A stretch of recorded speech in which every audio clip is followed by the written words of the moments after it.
Nandito tayo ngayon mga kapinta dito sa Manlabong. Magta-try tayo mamingwit dito sa tulay, malapit sa tulay. Yan po yung ilog na yan, at sa unahan ng konti ay halos dagat na. So nandito tayo ngayon para try mamingwit. Baka meron tayong mahuli, pero kung wala naman okay lang, kasi for kasiyahan lang naman ito.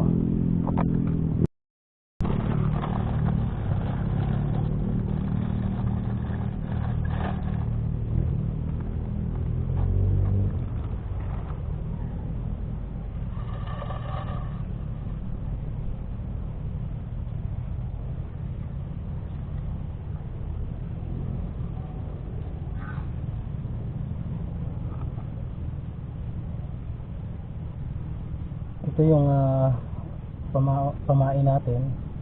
Puro ano lang yan, mga fish lure lang po yan, mga nabibili sa online.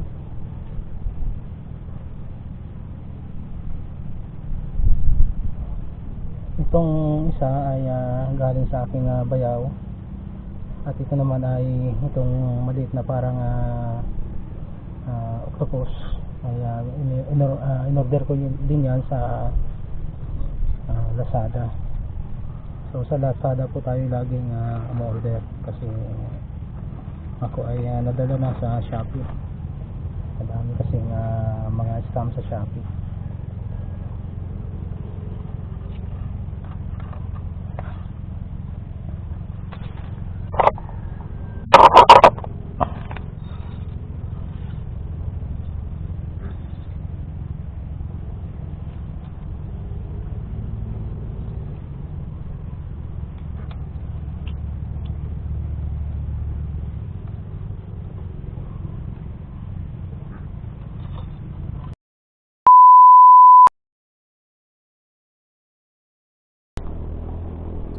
So susubukan natin dito kung meron tayong at medyo mahuhuli. malalim na yung tubig.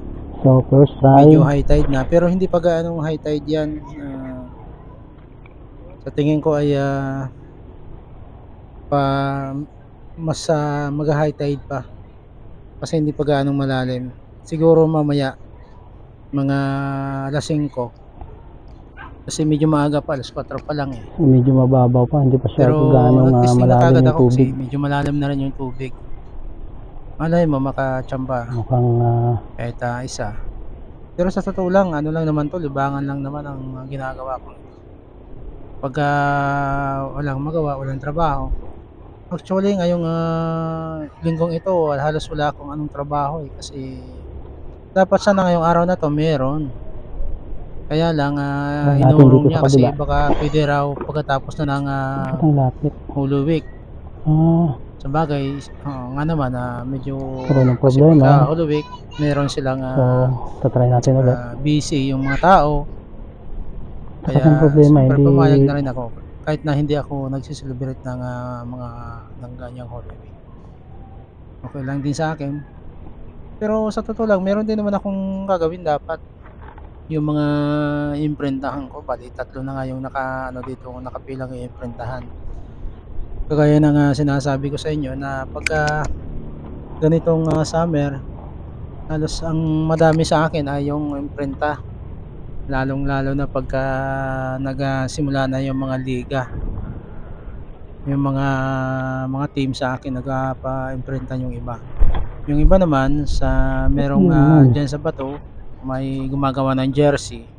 Kaya lang ang gamit niya ay yung ano na, parang obsolete na, yung green film pang ginagamit niya sumabit pala siya. Hindi na yun, halos wala ka nang mabibili sa market, mahirap na hanapin yun. Kaya nga ang sabi niya ay papel lang ang ginagamit niya. Sabagay pwede naman yung papel, basta't lagyan mo ng tape, ng scotch tape sa likod, tapos ika-cut out mo.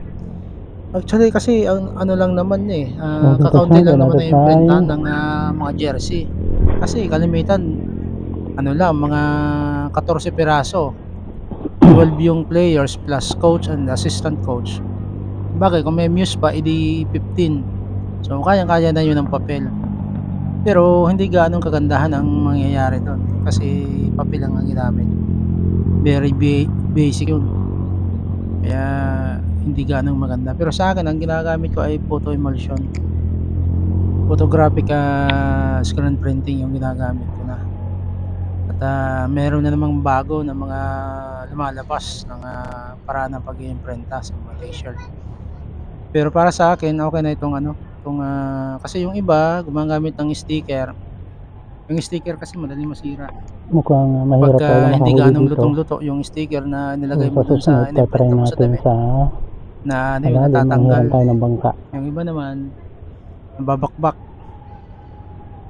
Pero yung, So try pa ano rin yung, natin. textile ink pagka maigi yung, maganda yung pagkakaimprenta, long lasting yun. Kahit medyo luma na yung damit mo nandiyan pa yung, imprinta nun. Kaya para sa akin the best pa rin yung ano, yung, textile ink ang gagamitin, yung may screen. Kaya lang bago na yung paraan ngayon, yun nga ginagamit ko ay photo emulsion. Sa mga susunod na araw siguro yun na rin ang aking, content kasi merong mapapa-imprinta, 100 pieces na t-shirt at meron na ring nandito sa akin ngayon, 10 piraso at meron ding kagagaling lang, sa bahay. Taga rito din ang papa-imprintan niya ay yung sa BHW. So, meron na rin nakapila. Okey rin na hindi ako nag, lettering ngayong araw na ito at, kasi marami namang magpapa-imprinta at, okey lang naman din pahinga din naman ako kasi nung mga nakaraang, linggo, nung mga nakaraang buwan ay talagang dire-diretso yung aking, trabaho ng pag-le-lettering sa mga school. So, palipat-lipat ako nga pala dito sa puwesto kung minsan po naglalakad ako papuntang unahan para baka makachamba. Nandito ako sa may parteng unahan kasi nagsimula ako doon sa ano, medyo dulo. Doon ko kasi pinarada yung motor ko kasi malilim. Medyo matirik pa rin kasi yung araw kahit, 4:00 na, mainit pa rin. So, ang ginawa ko, yun diniretso ko yung motor ko dun sa dulo ng konti. Hindi lang ako umano dun sa ano kasi may nakalagay no trespassing, eh. Sabagay puwede naman ako dun, isa lang naman ako, eh. Ang bawal tatlo, eh. No trespassing, eh, one passing lang ako. Nag-isa lang ako, eh. Kaya lang parang mukhang sumabit yata yung aking, ano, ayun, baka mukhang ano, eh, mukhang sumabit yung aking yun ang hirap kasi ng ano, yung may pabigat. Kasi nung mga nakaraan, ganyan din nangyari dito sa dun sa ano, sa amin sa Katbo, sa may pier. Nilagyan ko ng pabigat, tapos ginamit ko din yung fish lure, yung kagayang ginagamit ko ngayon dito. Tapos yun, akala ko may ano na ako, may huli na ako, yun pala sabit. Kaya mahirap din yung ano, yung, may pabigat. Kailangan talaga siguro kung may pabigat dapat, na dun ka sa talagang malalim. Kasi dito parang madaming ano din sa ilalim, eh, may mga ugat-ugat siguro ng ano, ng bakawan. Kita niyo yung sa unahan, eh, mga bakawan 'yan, eh.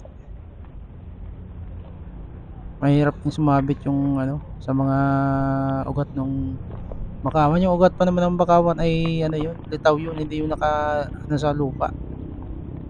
Kaya may ano talaga may chance talagang ano, sumabit yung,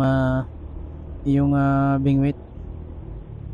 Buti hindi sumabit, akala ko sumabit, eh.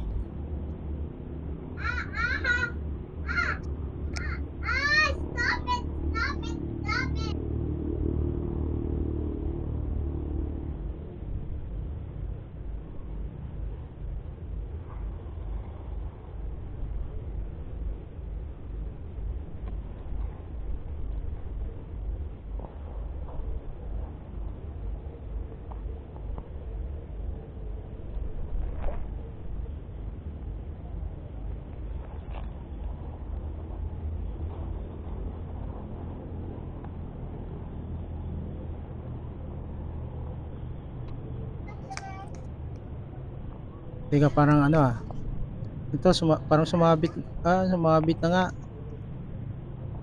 Landio. Yun nga sinasabi ko, yun. Hirap ng hilahin. Sumabit yung ano ko.